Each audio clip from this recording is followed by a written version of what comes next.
Hey, this is Lord Friendship with a new strategy for getting Bob 45 on the package.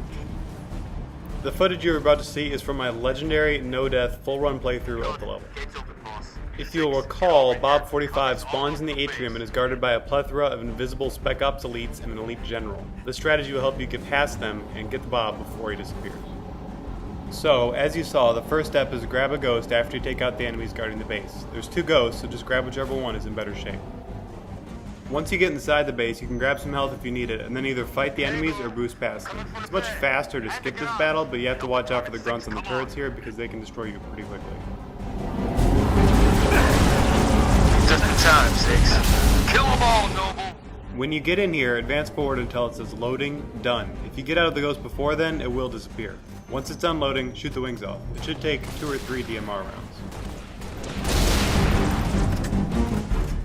Then you want to drive it into the next part of the level. The ghost just barely fits and it will get stuck a lot. Just use the boost intermittently and look back and forth. Eventually, you'll make it through. If you do skip the battle in the courtyard, you won't know if the Bob spawned out there. Remember that only 1 Bob spawns each playthrough, and there are 3 possible Bobs in this level, so there's only a 1 in 3 chance of the Bob in the atrium spawning. Once you're through, park the ghost and grab the armor lock. You'll need that later. For now, just take out all the enemies in the stairway. I'm going to fast forward through some of this, but while you're in the stairway, make sure you grab the sword. You'll need that later too. I think it might be possible to boost through here on the ghost, but on legendary, you'll usually die, and I don't think it's worth the risk. After all the enemies are down, get back in your ghost and bring it up to the top level. Now you have to bring the ghost through another hallway, with a wide section that's pretty easy, but then another narrow section. This might seem like a hassle, but if you saw the Bob video guide for this level, you'll know that the strategy that I had before, using the sword and sprint to get through, was not very good. As I played this level, I found the sword method only had a success rate of about 3 to 5%. This method has a success rate of about 50%, so it's about 10 times more reliable. Before I show you how this went in my no-death legendary playthrough of this level, I want to show you footage from one of my other attempts that's a little more representative. First, let me tell you that if Noble Team gets in your way, you can move forward and they'll advance into the next room.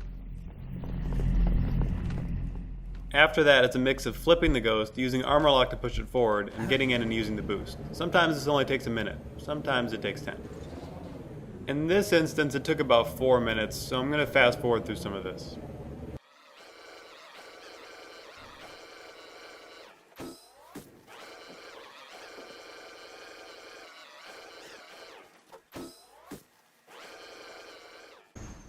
As you can see, the force of Armorlock's EMP will push the ghost forward.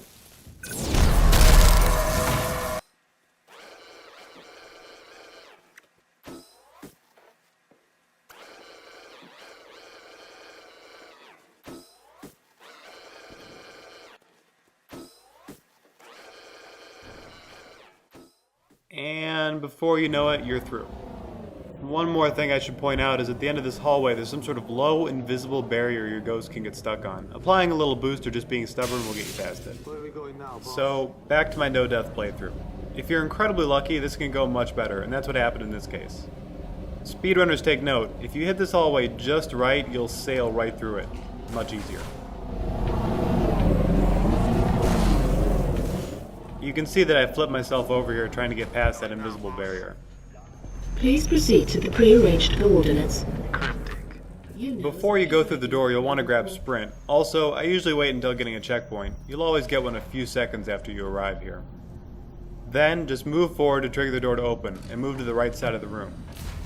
You want to shoot out the shield over there, otherwise it'll kill your inertia as you try to boost through it. Then, just boost across the room, taking out any elites in your way. Sprint to the corner, dodging the concussion rifle fire from the general. He can't get you while you're down here, although he will very occasionally drop down and melee you. Take out the engineer, then just wait for the general's overshield to drop. Once it's gone, you can use the sword to take him out. It takes 2 crouch jumps to get up there. It usually takes 2 hits to kill him, but in this case, Noble Team did the job for me. Also, there's a health pack here on the wall in case you need it. After that, it's just a sprint for the Bob. I've never seen this one fire his weapon, but he will throw grenades and try to melee you. Strafe around behind him, and you should be fine. Well, that's it. If you'd like to see full-run, no-death legendary films with the Bobs in this level, be sure to check out the description for a link to my file share and Halo Waypoint. Good luck, and thanks for watching.